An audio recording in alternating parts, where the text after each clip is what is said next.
Hey guys, it's Raven, your math ed professor. So I'll be talking a little bit about my math autobiography, the assignment I asked you guys to do.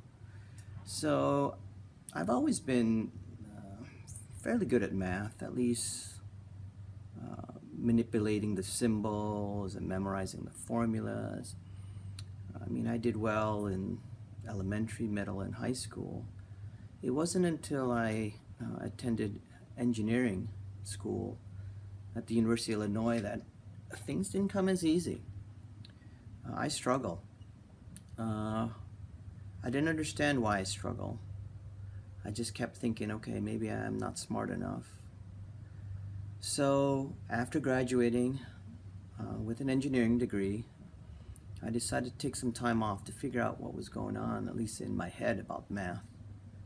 So I joined the Peace Corps, became a math teacher at a small rural high school of about maybe 2,000, population of 2,000.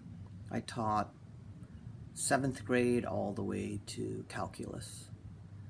And it was here I started to see the math a little bit differently. I started to see connections.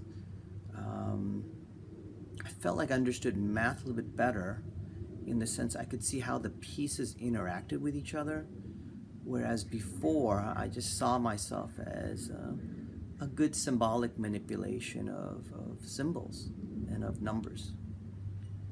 So I returned back to the States and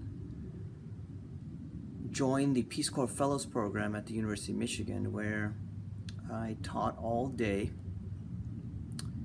at an inner city Detroit public school and took classes at night and in the summer.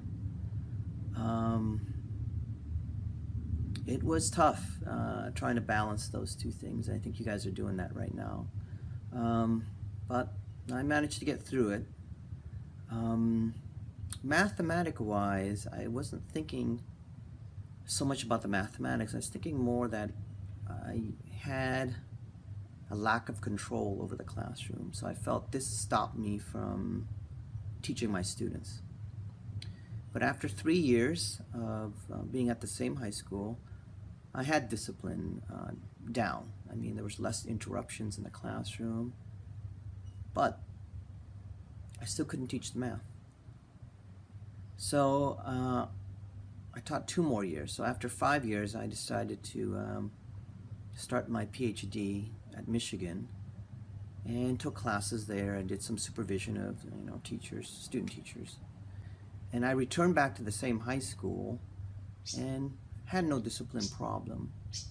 But that idea of teaching seemed to be more on the foreground now. The discipline went to the background. So it wasn't until maybe my 6th year there, 6th or 7th year there, when a student came after school, Christy, who came to me and said, "Algebra's stupid, Pan. All we do is play with letters." And as I was sweeping, I really took it to heart and kind of understood her dilemmas, like, why am I learning this? What's the deal with manipulating letters? Why is that important? Who adds letters? So on the drive home, I kept thinking, okay, so this is another spot I needed to start tackling, right? I had discipline down, had rapport down with the students, but it was the content I knew, but maybe how to teach the content I didn't quite know how to do well. So I experimented with, calculators, manipulatives, software. They didn't seem to resonate with the students, right? So I was in charge of all the 9th grade teachers. There was 2 of us, and we started to think, okay, what do we want our students to be able to leave algebra class in 9th grade, be able to do what? So I kept thinking, okay, they have a weakness in arithmetic, so we need to somehow teach arithmetic, but also teach algebra at the same time. So as I started to play more with patterns, it seemed to click with the students, right?